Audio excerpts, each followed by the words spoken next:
अस्सलाम वालेकुम नाज़रीन, मां आहियां शुएब अली उमरानी ऐं तव्हां ॾिसी रहिया आहियो BR टाइम न्यूज़। सभ खां पहिरियां शामिल कंदासीं हीअ रिपोर्ट। सिंध हुकूमत स्मार्ट लॉकडाउन में वधीक 15 ॾींहनि जी वाध करे छॾी हुकुमनामो जारी।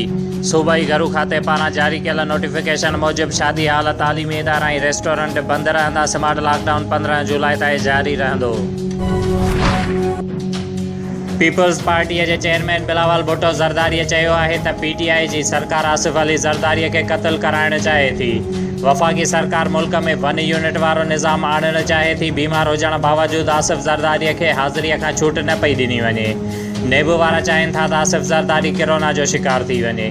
लाहौर में प्रेस कॉन्फ्रेंस कंदे बिलावल चयो त असां को बि एनआरओ न पिया घुरूं। हीउ कहिड़ो इंसाफ़ आहे जो PTI जा अॻुवान रेफरेंस दाख़िल हुअण बावजूदु घुमंदा पिया वतनि। खुर्शीद शाह को बि रेफरेंस दाख़िल न हुअण बावजूदु नेब वटि क़ैदी बणियल आहे।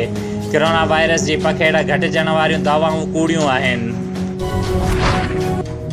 वज़ीर आज़म इमरान ख़ान जी सदारत हेठि वफ़ाक़ी काबीना मुलाज़िमनि जी पेंशन में 2000 रुपयनि जी वाध जी मंज़ूरी ॾेई छॾी।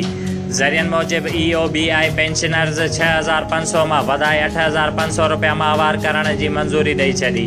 इजलास में जाली पायलट्स वारे मामले ते बि गौर वीचार। डिस्ट्रिक्ट जैकबाबाद पुलिस रेलवे माल जे गोदाम ते ॾोह जे इरादे सां बीठल 3 जवाबदारनि सां पुलिस मुक़ाबिलो। पुलिस मुक़ाबले दौरान हिकु जवाबदार जावेद मुगेरी गिरफ़्तार, जॾहिं त 2 जवाबदार फ़रार थियण में कामयाब। इलाइक़े खे सील करे 2 जवाबदारनि जी ॻोल्हा कई पई वञे।